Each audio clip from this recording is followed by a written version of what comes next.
Well, I already know sometime after I finally get done with Mr. Book 2. Book 3! There's a third one! I was right, there wasn't a third book. But now there is. Now there is a third one. Oh my freaking god. Because after book 2 is this what they're passing. But now there's gonna be a book 3. Ouch! Ow! I hit my leg so many times.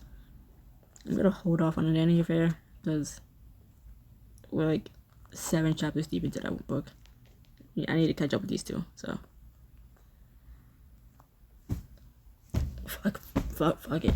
It's the first ever. Goddamn. This chapter is gonna be the furthest I've gotten in this book, so. Let's go. Wait, get my voice on. Hold up. Chapter 4. Small Town Charms.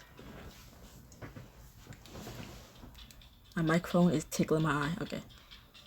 You and Cass are headed out of the woods together when suddenly a vampire slams Cass against a tree, pinning him there with superhuman force. I said there's a microphone touching my eye, so I can't see the screen right. I'm getting cross-eyed. It's over for the both of you now. Cass, you fumble for the dislocation talisman on your wrist, plan to use it to help Cass, but he stops you in your track. Don't do anything. You only let the others. Wrong voice. But I'm distracted. The mic. Hold up. Okay, wait. You freeze, heart hammering in your throat as you look between his glowering face and his captor's snoring one. A haunted party is close behind, you know. Some of them on the brink of bloodlust. What do you think they'll do to you to get to them? I'm more interested in what you think you're about to get to. I'm more interested in what you think you're about to do to get to him, Margot. Cass grabs Margot by the wrist and yanks, tearing her hands free from his jacket lapels. And for a moment, the two stare each other down, Margot holding Cass's gaze. Then, with a shake of the head, the other vampire backs down, giving Cass the space to help you up from the ground. Nothing, of course. Sorry, it's been too long since my last feeding. You had me worried. For a second there, I thought we had to turn this forest into a Benedict-covered battle royale. Keep hanging out with the humans this close to the town limits, and we just might. Hunger clouds in my heart, though. Hey, who among us hasn't been hungry? Michael's gaze falls on you, and even as your tailspin goes off, a shiver runs down your spine. Suddenly, Cass shifts to block her eye line. Okay. My excuse right now is like there's a microphone covering my right eye. It's blocking the screen on my right eye, and my bandana is literally pretty much covering my left eye. Like my reading didn't just get bad all of a sudden. I can't see. I'm visually impaired right now. Oh my god. Okay. I can see. I'm good. I'm good. It's also 7 in the morning. Just got off the game about like an hour-ish, less than an hour-ish, I don't know, ago. So I am disoriented. I lead the party in another direction, but the two of you need to get out of here. I covered for you once, Cass, but it won't happen a second time. And if you know what's good for you, you stop hanging around with a human. And before you can blink, she's gone, the dread lingering in her wake. Cass turns to you with a grin. Close one, huh? I was sure she'd overheard your little theory, but I think we're in the clear. Your heart's still hammering your chest. You look at Cass in disbelief. Gabriela was right. You are dangerous. Any given second, I can be eaten by you and your bloodthirsty friends. Or worse. Mutilated and scattered from here to downtown by whoever you're protecting. Hanging out with me can't be too bad. Simply is my bloodthirsty friend leading the party away from us. But since you're so concerned, Cass turns around, motions for you to get on his back. Let's get you out of here. You two bolt through the woods and towards your house in silence till Cass suddenly drops you at you. Till Cass suddenly stops at your door. Gingerly, you climb down and try to regain your balance. There, safe and sound. It's a promise. Mostly. Thanks for the ride. His usual smirk fades a bit as an awkward silence washes over you both, and he scuffs the toe of his shoe against your porch. Look, I had a pretty okay time up until, well, you know, until your friend tried to eat me. I was thinking until you attacked my way of life. But yeah, that too. Your delicate human physique isn't too banged up from that little counter, is it? I won't be held liable for damages. Pretty sure it was dinged when you found it. But I'll be careful about you. It almost sounds like you care. What will Margot and the other Vanities think? Sounds like you're the one getting ideas here, you guy. Don't let that imagination run away from you. A serious expression settles over Cass's face, catching you completely off guard. Anyway, this had to be our last day for a while. The government's feeding this week ahead of the autumn festival, and as you saw, it can get pretty dangerous. Oh well. Try not to miss me too much. I know how hard it's gonna be for you to not accidentally pop up where you know I'll be. Don't kid yourself. You both know you're gonna miss me more, and I can prove it. You're about to deny it when Cass suddenly leans forward, bracing his arm on the doorframe beside your head and bringing his face close to yours. Yes, as his eyes travel the length of your face and pause at your lips, and your heart races. He has a laugh and steps back. I told you before, your heart gives you away every time. That doesn't mean anything. It could just as easily be a mild heart attack. Why am I stumbling over my tongue all of a sudden? The hell?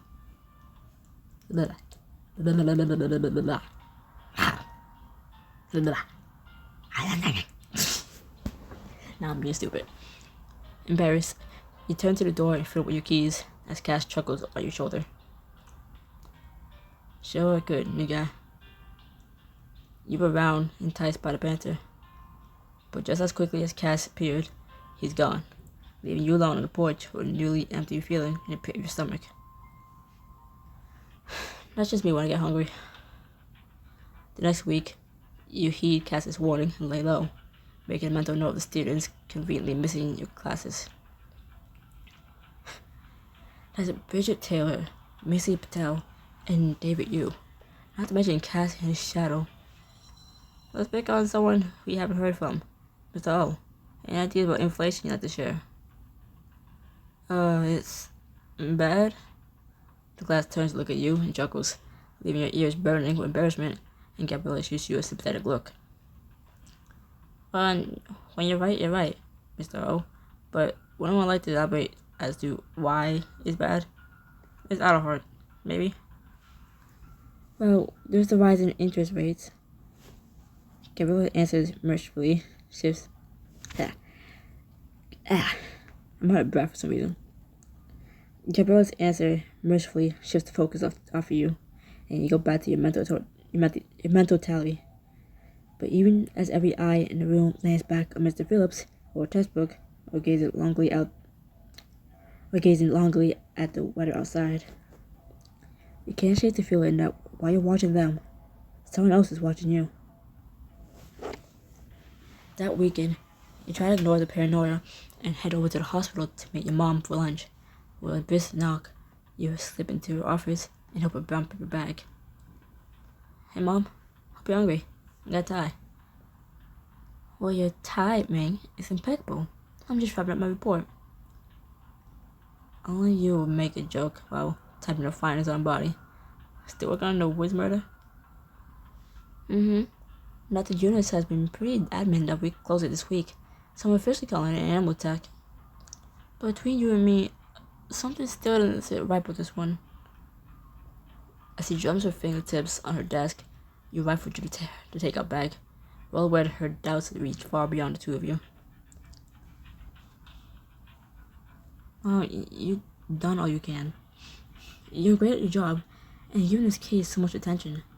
Don't you think it's time to move on? Still, she doesn't look up from the crime scene photos, her fingers subconsciously stroking the victim's hair. It's just, the forest rangers haven't found any animals that might be behind the attacks. And even knowing that, the authorities haven't so much as declared a single person of interest. I said we're meeting with the sheriff. You did what? She jumps at your outburst, and quickly, you let in. Mom, you're a medical examiner, not a private investigator. You gotta focus on your actual job, because you shouldn't step on any toes. Crimson Beach is a small town. And small town politics won't like you sticking your nose where it doesn't belong. Young's eyes narrow at your lecturing. Speaking of things being where they don't belong, the school called a few days ago to make sure you were feeling right. Apparently you left in the middle of an autumn festival meeting. I didn't even know you were involved in the autumn festival. Do you have any idea how silly it looked? Well, And then you came home late, looking like you'd been in the woods, which, if you recalled, we talked about twice. She pauses for you to interject, but instead you take a bite of your takeout and chew as slowly as you can. She sighs. Look, I was trying to be the cool mom who went with the flow and didn't ask questions. But it turns out, I'm not that cool, and I've gotten plenty of questions, starting with, where were you last week? I was getting a tour of campus from Cass. For such a small town, high school is bigger than you think. Still getting lost, so Cass offered to show me around. And I told him we should have let someone know we were leaving, but your mom held up a hand, cutting you off. Oh yeah, last week we were Cass in the woods, but Is this the same Cass from last week? Are things starting to get serious with this boy? Wait, Mom, it's been a week. Oh, come on. I just want to know who you're hanging out with. Tell me about him, please. I can't. I really can't. Cass is misunderstood. He wants the world to see this tough exterior, but he's got so many layers. Deep down, I just know he's a big softie. Great, just what every mother wants for her son. An onion. Have you even met him and you're judging him already? Rookie, I'm sorry, but I hung around some misunderstood people in my day, too. And they were just as big a jerk at their core as they were on the outside. Ow. Bit my tongue. I'm gonna cry. Mom, 18 now. I'm an adult. I don't need you to dig into my business all the time. Fine. Just one question and I'll leave it alone. Is he cute? You grown and get up your trash before heading for the door.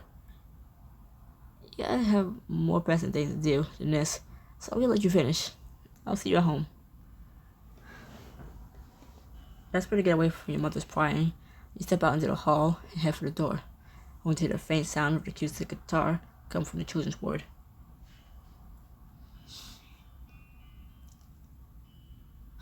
I'm not singing. Tell me how my heart can keep on breathing. Tell me why these words won't leave the tip of my tongue. Wait a minute. I know that voice. You follow the sound down the hall, listen as the music is louder and louder, until finally you peer into a hospital room. Yeah, I called it. The world's gone gray, but I rediscovered how to bring back the color. Inside, you find Gabriela, perched on the edge of her bed, guitar in hand and eyes closed. As she croons out the song for a gaggle of kids in gowns, a little girl notices you in the doorway and waves you in. She's really good. Yeah, she is. At the sound of your voice, Gabriela opens her eyes, seemingly stepping back into herself, and as she strums the last note, the kids clap enthusiastically. Good news, friends. Looks like we got a special guest joining us today. Everyone, is this Haruki? Ooh, is Haruki your guy friend? Josh. She shoots you an apologetic look, and a wink, you stoop down to the little boy's level. Gabriela and I are just friends. Best friends? The little girl smiles up at you, and you sling an arm around Gabriela's shoulder. Definitely best friends. Right, Gabriela? Absolutely. Kids are so nosy. The kids quickly lose interest in you two and move on to the toys, and Gabriela takes the opportunity to put her guitar down. You're incredible, but what are you doing here? I volunteer in the children's ward as much as I can. The kids are all great, and I like giving them something to be happy about. We're back. And that's so sweet. And you really connected with the music. The way you played and sang and just felt the music. It was personal. Raw. Real. I guess that song just really speaks to me. Music in general has been a saving grace for me. After everything I lost, is how I get the courage to tackle a new day. Can you play another song, Gabriela? Gabriela grabs the neck of her guitar and looks down at the board with a smile. Of course. What would you like to hear next? I want to hear you sing with Haruki. I don't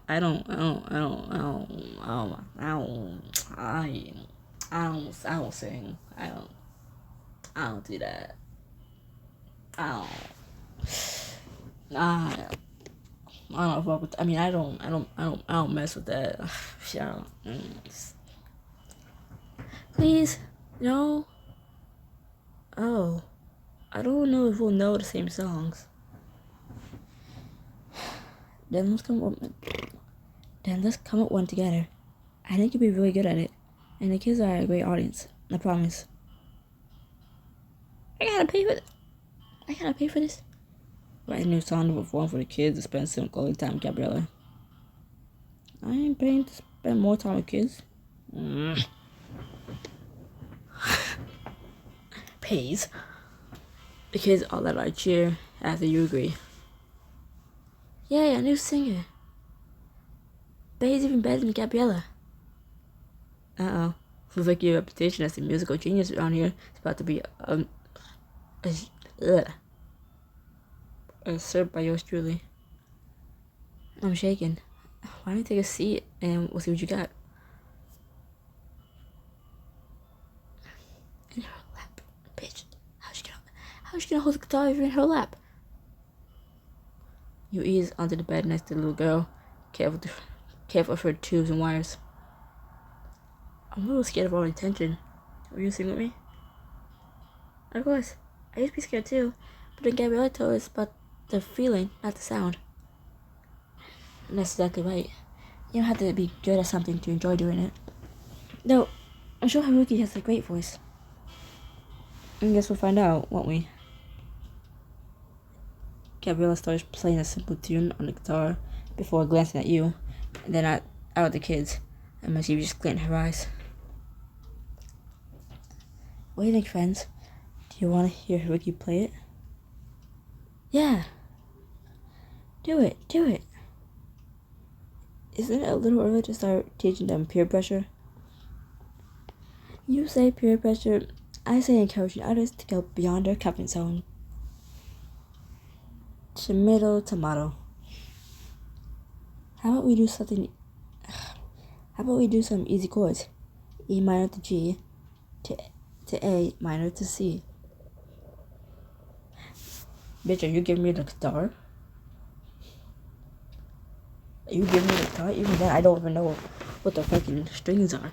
I got the guitar in the corner of my room. I can't play that shit. Why are those in red? Why I gotta know that? Why is that partial for me to know? What's happening? Ow.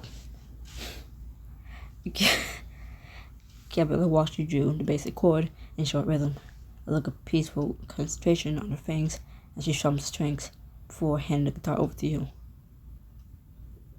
Alright, Hookie, so what you got? I forgot. Right.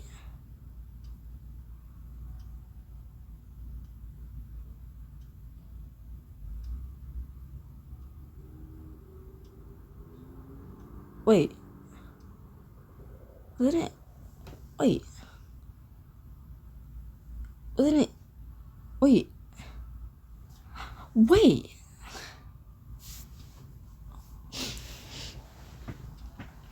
You're gonna hear me real time cheat for the answer. If you can hear me typing on the computer, you can hear it real time. Because I'm lost, I'm confused, I am nope, I can't spell. I can't type.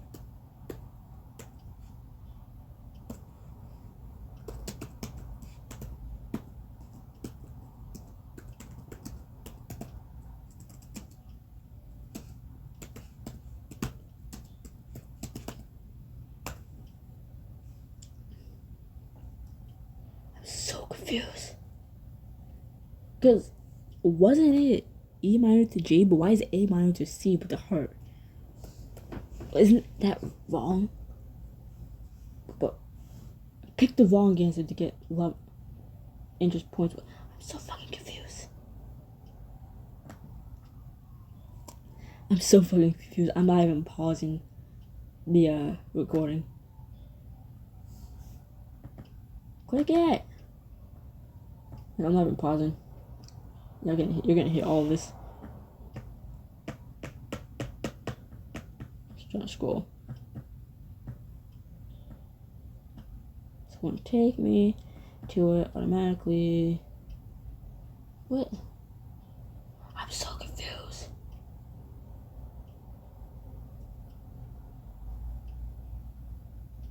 What?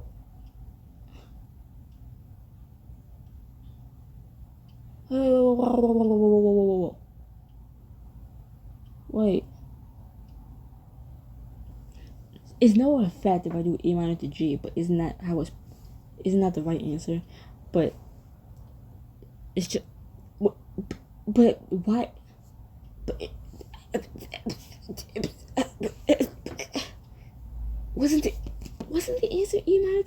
Wasn't it E minor to C? I mean, E minor to G?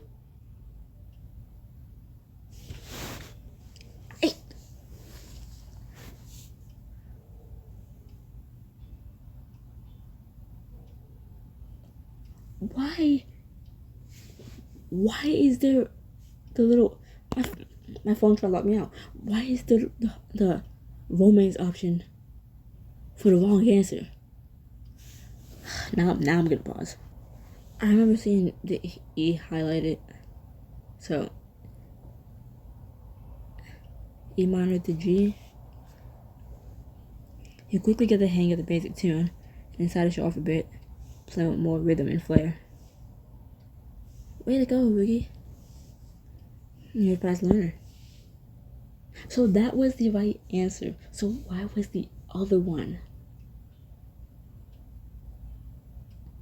Why was the wrong answer? Like, what the second part of it was? Because she said E to G and then A to C. Why the fuck was the second one the one with the heart? That makes no mother. I'm talking myself into bed because I'm already done with this book. I'm already done with this book. It helps to have a good teacher. Look over at the kids with a grin. See, guys? This is kind of cool stuff you can learn when you listen to Gabriela. The kids nod eagerly, their backs straightening as they're showing off their newfound dedication. Nice for the assist. I got your back. As you consistently play the melody, Gabriela begins to sing along, her voice low and gentle. I'm not singing. There once was a little mouse named Marty who wanted to make new friends. He decided he should have a party, so some invites he sends. Who should Marty invite over to his party, guys? Burly Bear. Burly Bear is big and strong and likes to run and play. Wherever there's trouble afoot, he's there to save the day. Friendly Fox. Oh, yes, Rookie. No, I'm still learning how to play the guitar. No. You pluck out the strings carefully, letting the melody guide you.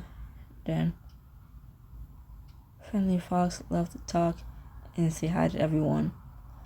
She starts up Marty's party before it's even begun. You feel a tug in your sleeve. Mr. Rookie, who do you think should come? Let's see.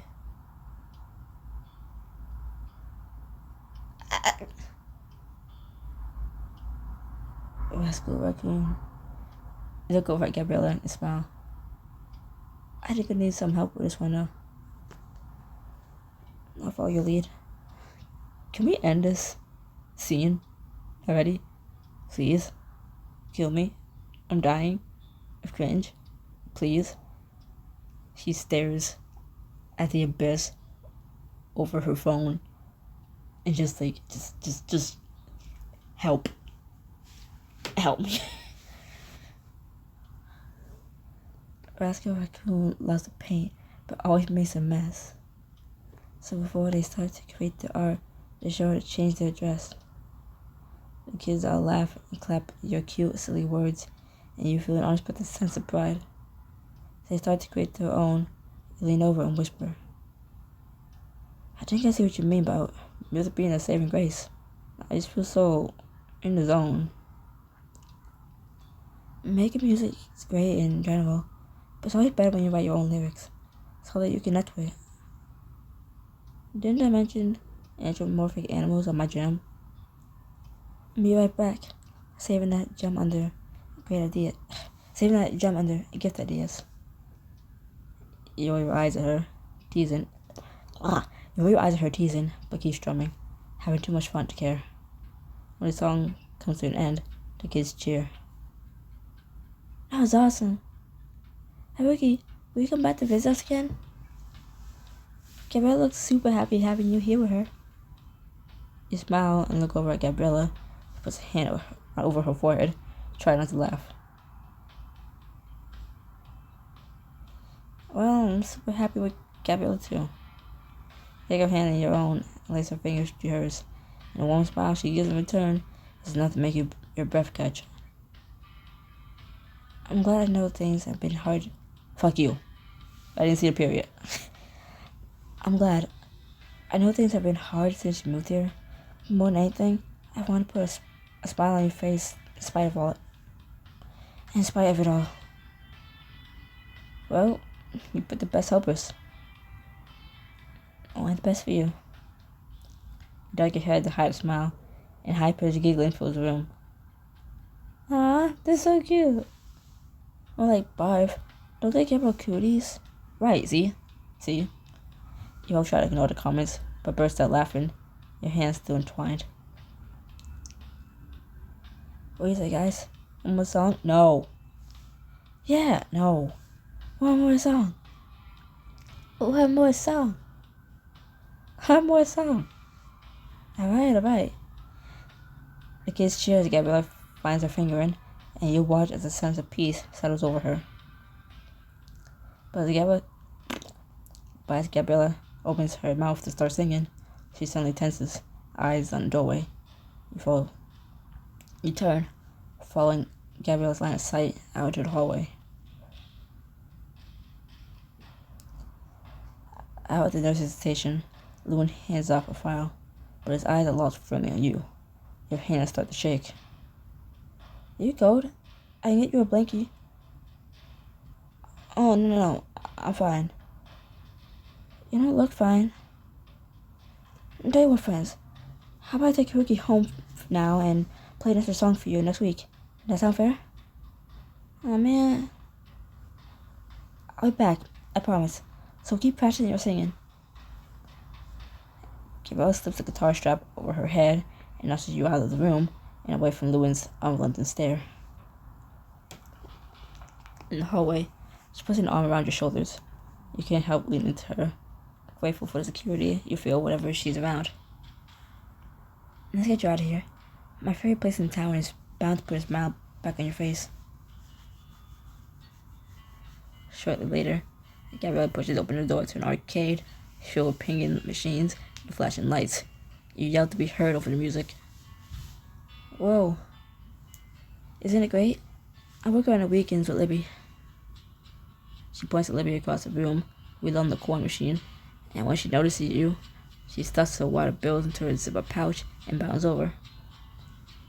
Leave the Gabriela out of heart, bring her repair mile to work of all places. What is this? Date number 2? Date number 1? 2?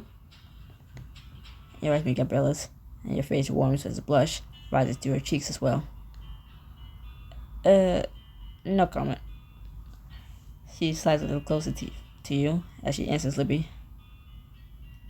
This is me showing Haruki the new VR game we just got in. We'll be in the back when you clock out. I do just have to leave us alone behind all that out of heart charm. Message received, loud and clear. Have fun, you two. She leans in towards you, still talking loud enough to be heard over the pings of nearby games. Wish I could stick around to see how much game Adahar has. She's trying to press the guy she has her eyes on, though. I'll tell you how she does. I gave up trying to do any voices. I'm drained. And this mic is still in my eye. Oh my god. Libby wiggles her fingers at you, then heads to a nearby table that's just flagged down. Shaking her head, Gabriela points to the far end of the room. Ready? To show you home court advantage doesn't exist when it comes to video games? Definitely. Laughing, she brings you over to a big screen TV in the back and hands you a set of virtual reality goggles. What kind of game is this again?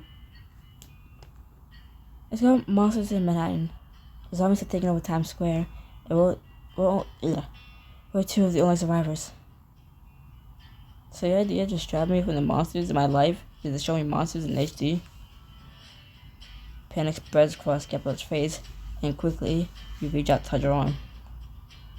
I'm kidding, but can I just say, I think big for a gamer. Chess club, maybe.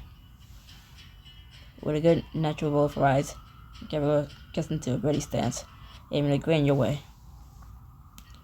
Just get ready to have my back, okay? These things come at you pretty fast. Don't worry, I'm right behind you the whole time, using you as a human shield. You and Gabriela slip on the headsets as the screen counts down. For a moment, everything's dark, and the music of the arcade fades away. Then the hustle and bustle of New York floods your ears. A native shows past you, shouldering you out of the way. Hey. She turns around at your outburst, eyes cloudy and mouth open in zombified horror. Here we go. The zombie sprints at you, and as Gabriela spars with a zombie on your left, you look around for a weapon. Pizza? Pizza? Pizza? Pizza? I'm just hungry now. You snatch a crumpled up newspaper from the garbage and wrap it around the zombie's head. His clawed hands flail about, giving you the perfect cover to sneak away. You're supposed to kill them. I'm a pacifist. Gabriela shakes her head with a smile and squares off with a zombie nearby. You turn around, taking the realistic graphics of the game.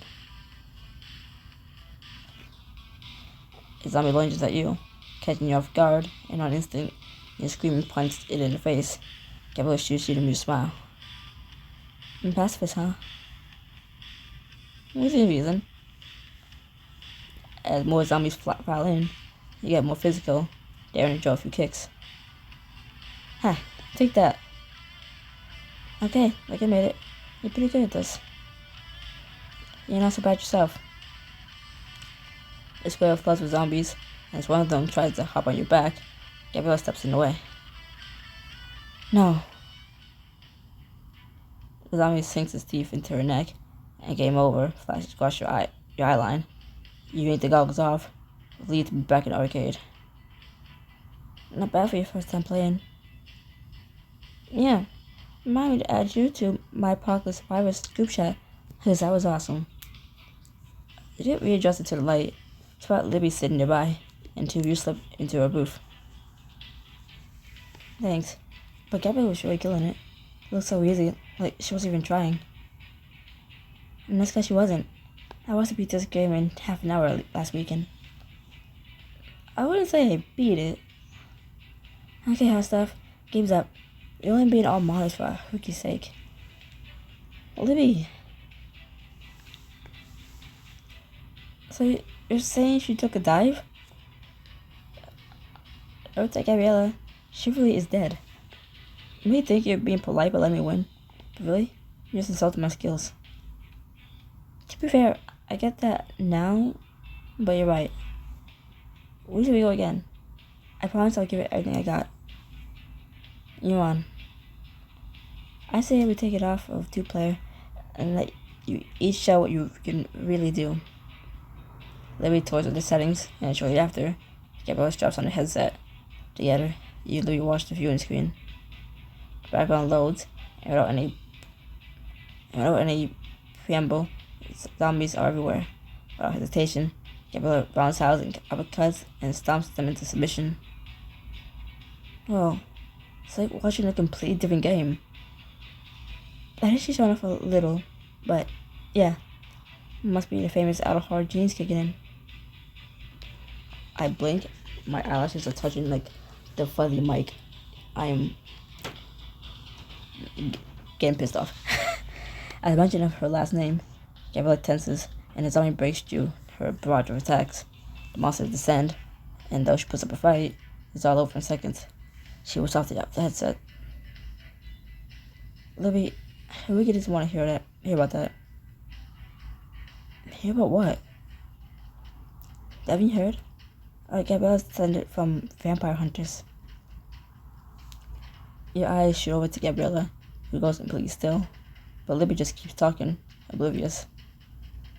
According to town legend, there's a captain out of Hard who was a huge deal in Crimson Beach back when boogeymen roamed the earth. He was a protector for the whole town and wiped the vampires all out. Gabriela's a chip off the old block. Next to you, Gabriela refuses to meet your eyes, and you can't help but think about Cassie's outburst in the gym. Joe upright noble protector acts so cute, but you forget something. I know a secret about you that will make sweet Haruki here think twice about walking around wearing such a lovely antique. Your bracelet hangs coolly at your wrist. It's normal, forgettable, weight, now unbearable. Captain Outerheart? Huh? There must be some truth to the tale. I mean, I've seen that statue in the school. The vampire versus vampire hunter story must have come from somewhere, right? You continue to stare at Gabriela, but she doesn't say a word. Libby clears her throat. I guess it could be, but I can't say for sure, since it's not my family history. Libby breaks over. Sorry guys, duty calls. But enjoy the games and let me know if you need anything. It's literally my job. Libby squeezes both of your arms and starts off, leaving you alone with silent, stony Gabriela. So, can we talk about this? Outside's probably best. You follow her to a bench out front, and as you settle onto the seat, Gabriela takes a deep breath. Before you ask, yes, I'm the descendant of Crimson Beach's most infamous vampire hunter. There, my secret's out in the open. So it's true. Why didn't you tell me? I laid out all my vampire stuff. Did you really not think I could handle yours too? She hesitates, choosing her words carefully. My forebears could be cruel.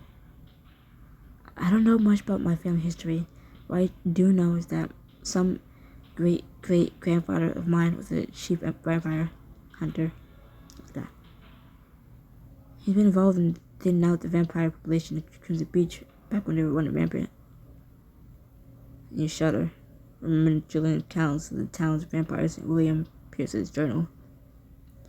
You're having a stronger reaction to her being a vampire hunter than you are about Cass being a literal vampire and hanging with him, drinking his blood, feeling the power, seeing how he was when he literally mauled a girl. But you're having a stronger reaction to finding out that she's a hunter, descendant of hunters.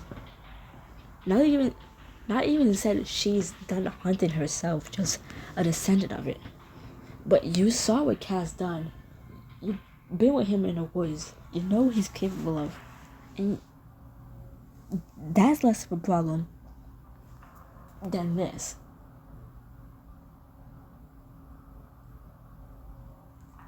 You're more fascinated about Gabriela's family being vampire hunters, but not that Cass is a literal vampire that you've been hanging out with, who if you fuck up once around him, he could end your life. Oh my gosh, he didn't tell you this. Okay. And this is he's taking it as this is much more surprising news than the literal vampire you were hanging out with last week. And all the shit you learned about his whole deal. Whatever. He was good. Really good. He had the vampire population down to a controlled number, giving the humans a fighting chance. Gabriela sighs, her gaze falling into her lap. Then he hunted the remaining vampires for sport. He would torture them and keep their heads. Their heads? Okay, I get not sharing that. But why do you feel bad about it? I mean, you haven't gone vampire hunting, have you? You study Gabriela, but her gaze remains in her lap, her hands clenched into fist. When she speaks, her voice is full of quiet rage. No, but sometimes I wish that I could. That talisman I gave you is the last relic of my family. The vampires took everything from me. I hate vampires, and I hate that I do. Most of all, you watch her fingers shake, but right as you're about to reach out to reassure her, she turns her pained gaze on you. I hate that sometimes I don't feel bad about what my ancestors did to them. Her face crumples, and she looks ashamed. I understand. I guess I understand. I don't know. I'm confused. I just didn't want to say it's complicated. Also, it was hard for me to understand what the fuck I was reading and to hear myself talk because the fucking noise outside. Damn. A wave of sympathy rushes through you, and you think about your mom, knowing you would feel the same anger if vampires took her from you. You lost so much. I didn't even make sense that you would feel this way. Gabriela lets out a sigh of relief, some of the tension leaving her body. So you don't think I'm crazy? You're allowed to feel how you feel.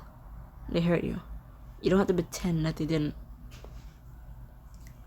You take her hand in yours, squeeze in reassurance, and she smiles weakly.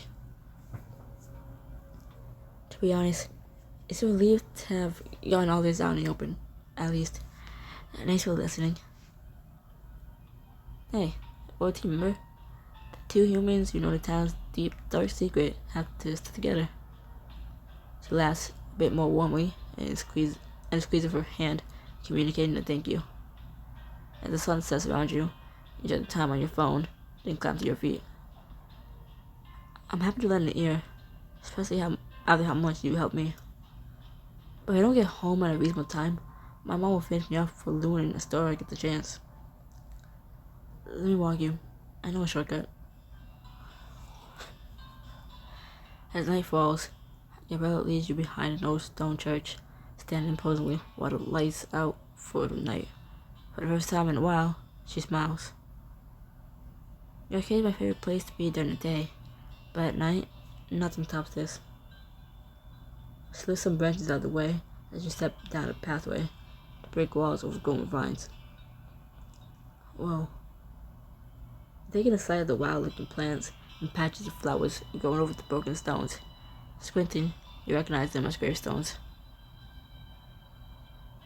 You want me to a Gabe? Was I gonna say Gabe? Gabe? It's a graveyard. You brought me to a graveyard? Now we're talking. Please tell me this means you got more lore for me. I didn't want to push earlier, but I'm dying to know more local legends. Gabriela laughs and you realize your pun. Okay, maybe not dying, but... No, ha. Well, at a gravestone, I just said, I'm dying. Ha. I get it. This is Crimson Beach we're talking about. There's always more lore. This church has been here since Crimson Beach was founded. My family lived in town for centuries. There's even a fairy plot in the back. My favorite part of the cemetery, though, is moonflowers. With a grin, she reaches over your shoulder to a vine right behind you, covered in flowers. Their pale white petals seeming to have an otherworldly glow in the moonlight. I was gonna say, I know what that flower is. I can see it in the background. Gently, she plucks one off the vine and offers it to you. Yeah, see? That. It's literally in the background. Thank you, bitch. You take the move. No, sorry. I said bitch to our character being ungrateful. But I shouldn't. Like, just take the damn thing. Just take it. Just take the fucking flower. You take the moonflower, and your fingers brush against hers. She makes your eyes, and under the moonlight, the flowers glow lights up her face. Anytime. Ow. With a sigh, Gabriela steps back, her gaze moving to the ground for a moment. When she looks back up, she looks almost guilty. Pause real quick. I just wanted to say, I think I already know what a moonflower is because of the damn cat in the hat. What? Because I watched a cat in a hat, and I think that was in an episode once.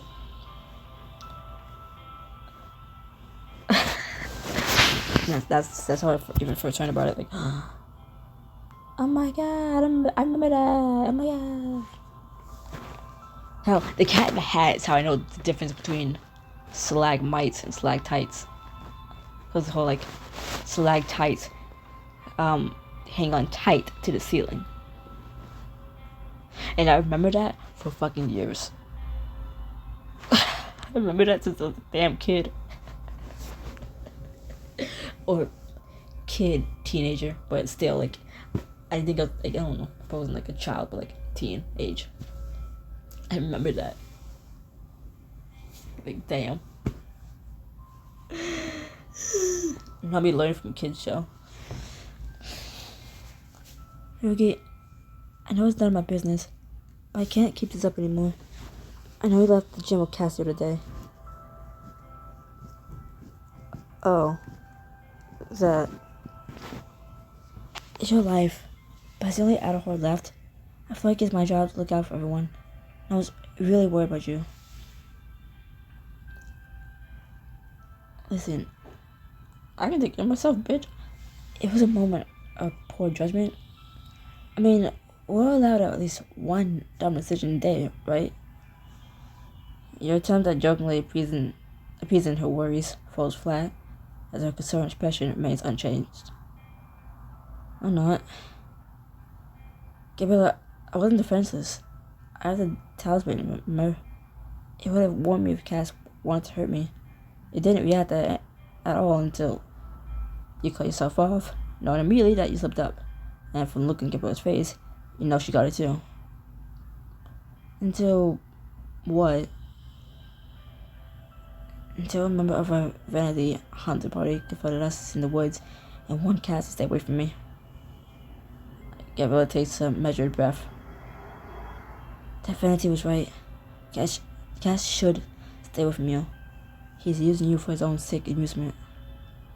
I don't know where that leaves you when he gets bored. Gabriela, I promise to be careful. I know you will, but still, I'm worried. And that's understandable. I know it's dangerous, but you have to let me live my life. Gabriela, please, just trust me. She smiles ruefully. It's not you I don't trust. She lets her sentence trail off as she takes you in, and you get the feeling she's looking deep into you, mulling over everything you told her tonight. I thought something was on my phone screen. I was like, what the hell is that falling? It's like I thought it was like dust falling onto my phone somehow. No, it's like, you look at the top of the screen, it's like wind, like smoke, I don't know, like a little bit like foggy stuff. It's some type of a fucking effect on the screen, damn it, I don't know. A leaf just fell. It's like, there's like stuff moving on the screen, like, is that happening in the game, or is that happening in real life? I can't tell. Cause like the top of my screen is dark, and then I don't know the difference between like the shadow above my phone to like the dark part of my screen. I'm making any sense. I'm just gonna shut up and keep reading. I'm just gonna shut up and keep reading. I knew you wouldn't be able to leave the vampire stuff alone completely, and I thought you were being curious. I like that about you, and that's probably what he likes about you too. She says under her breath, so quietly you aren't sure if you were meant to catch it. Before you can say anything, she bumps her hip against yours and points to a row of graves, a smile tugging at her lips. See, the leaf, there it goes again. The damn leaf distracted me. Like, what is falling? And that curiosity is the whole reason I brought you here. See those graves over there? So you brought me to the grave because of my curiosity. When I told you my ass needs to get back home before a certain time, and you just taking me on a little detour and to keep me hostage a little bit longer when I have to be back home soon. Thanks. What about them? They're completely empty. Vampires use them to keep their mortality a secret. No way. Gabriela grins and reaches her eyes now. Wait, if you're interested, I'll tell you what I learned about the raves and the vampires they belong to. Consider it a peace offering for being in your business. I'm paying for her to tell me more about this stuff, making us spend more time in the graveyard after I just told this damn woman that I gotta get back home before my fucking mom kills me for being out too late. What the okay. Examine the gravestone. Examine the gravestones to learn more town lore and discover some information that will impress the Covenants. You'll learn more about Gabriela's family too. God damn it.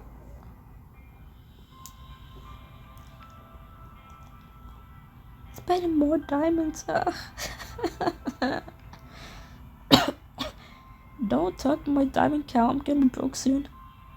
Excitedly, you start off down the row of graves, Gabriela laughing as she moves quickly to keep up with you. As you walk, you realize the names and dates you see. Anna Margaret Marymount, born 1873, died 1915. Francis Pratt, born 1601, died 1650. These things go back centuries. I was a kid when said this church is as old as the town itself. You crouch down and sweep away dried flowers and dead leaves into nearby stones. Lloyd Jansen and Alma Zhang, also known as Lewin and Astora. Well, their early 90s identities as well. Their early 90s identities at least. You're kidding. Lewin and Astora are aliases? Why? Vampires need to leave town for a few decades at a time, so town people don't realize they're immortal. Sometimes they do it by dying and taking a new name. They fake their own deaths? Do they change their looks when they come back? Oh my god, can you imagine Lewin being a flower child in the 70s? You and Gabriela both burst out laughing.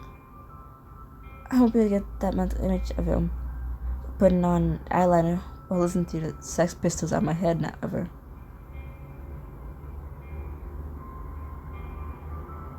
I read that so bad I'm not even gonna redo it, I don't care. And please tell me a story got the Rachel haircut in the 90s. I'm pretty sure she would kill you for even suggesting it. You finally get yourselves together and continue down the row of graves. That one belongs to the cashier at the supermarket. Oh, and that one is the postman's. Considering I know those people are both very much alive, I'm guessing that means... Yep, vampires. Seriously? They're all so nice. Vampires can't be bloodthirsty all the time, or they wouldn't stay a secret. To be honest, it's the nice ones who make my feelings toward vampires the most complicated. You did get the postman waving and greeting every day. Yeah, I can see why. Gabriela brings you to a nearby grave, and a pained look crosses her face. Sarah Adelhard. My grandmother. We're almost an hour in. Dairy Queen closes in 10 minutes. You reach over and wordlessly touch Gabriela's arm. She had been doing a lot of research into the family. Said she was working on a genealogy project. And that's how she learned about vampires. I don't know how long the Adelhard family's vampire hunter past had been buried, but when she uncovered it, it was the beginning of the end. She clears her throat roughly, and when you look over, her expression is tight, haunted. Hey, you don't have to tell me all this. I don't want to. You're the only one I can talk to about this. It helps really. Then I'm listening. She takes a moment to steady herself, her eyes never leaving her grandmother's stone. Once she learned about the existence of vampires, that they were here, where we lived, she told me the truth. The sensory talisman was a family relic she found in her research. She gave it to me to keep safe. You look down at your wrist, where Gabriela's sensory talisman rests against your chilled skin. She also found out the Adelhard hunters developed a whole stash of silver-based talisman that they used to torture the vampires they caught. Did she collect them? Did she collect them all? No. When she figured out the location, she found the stash empty. Sometimes I wish she had never learned about any of it. If she hadn't, maybe things never would have ended up the way they did. And she hadn't given me the sensory talisman, then maybe she... Gabriela doesn't finish her thought, but she doesn't have to. Gabriela, I'm so sorry. You can practically feel her sadness, and in an effort to comfort her, you reach out.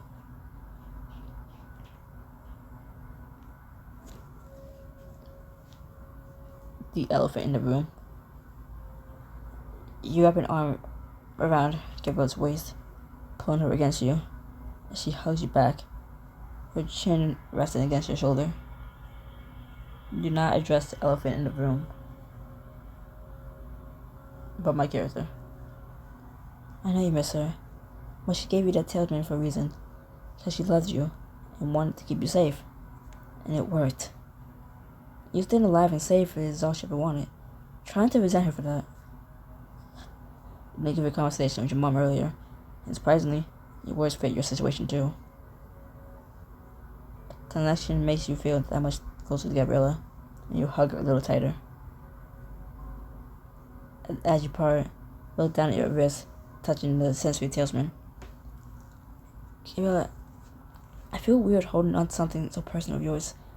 You should take it back. No, I want you to keep it. It's important to me that you're safe, and I'll do what little I can to ensure that, starting with that talisman. She gingerly touches your bracelet, the motion so gentle and protective, your heart aches. Gabriela. Suddenly the vines nearby rustle, and you practically leap out of your skin. Gabriela jumps in front of you, as a bird takes off into the night. Okay, nature. Thanks for scaring the living crap out of me. Gabriela lets out a breath and forces a shaky laugh, looking at you over her shoulder. That was like a sign we should get out the cemetery.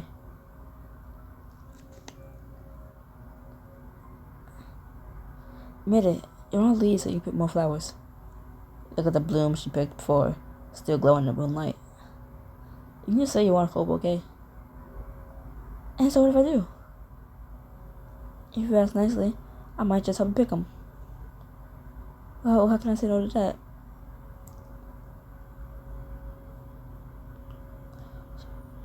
She bumps your shoulder with her laugh before looping her arm through yours. Together the two of you leave the graveyard, the metal gate creaking behind you as it closes. I'm not going crazy. I'm not going crazy. I'm not going crazy. I just can't prove it yet. I'm not going crazy. I just can't prove it yet. Later, the two of you make it to your doorstep, and with all that's been said between you, you can sense she's as reluctant to part ways as you are. Yeah, okay, I'm not going crazy. It says Gabe. It says Gabe. It does not always say Gabe. It did not always say Gabe. It says Gabriela. It says Gabe. If the name was Gabriel. It only says Gabe for the mail. Because the game nicknamed Gabriel to Gabe. It did not always say Gabe for Gabriela. You don't call Gabriela a Gabe. It said Gabriela the whole fucking time. Why is it? I'm gonna have to look back at the recording just to make sure that it did not say Gabe the whole motherfucking time. It said Gabriela. I'm not going fucking crazy. So I guess it's a good night. I'll see you at school on Monday. Yeah, Monday. Still, neither of you moved to leave. Finally, you break the comfortable silence and say, Hey Gabriela, thanks for today. I needed it. Things have obviously been crazy, to say the least, but I had a lot of fun with you. I did too, and it turns out I need this more than I realized. I'm not used to opening up like that, with having anyone to open up to. It meant a lot. I'm here for you, whenever you need me. I know, at least now I do. Thank you, Haruki. Really. Finally, you part for the night, and Gabriela gives you one last wave for rounding the corner of your street. You practically soar up to your room, head still spinning from all the revelations of your day, Gabriela. But you head to the window to draw your curtains. You pause. Looking out the window, you see a person leaned over, talking to someone in an indistinct in the same parked car. Though it's dark, you can tell that the figure is unmistakably Gabriela. Who was she talking to at this hour? Seconds later, Gabriela stands up straight and takes a step back, allowing the street light to illuminate the face of the driver. Lewin? Bitch, why do you end so abruptly, you piece of... Okay.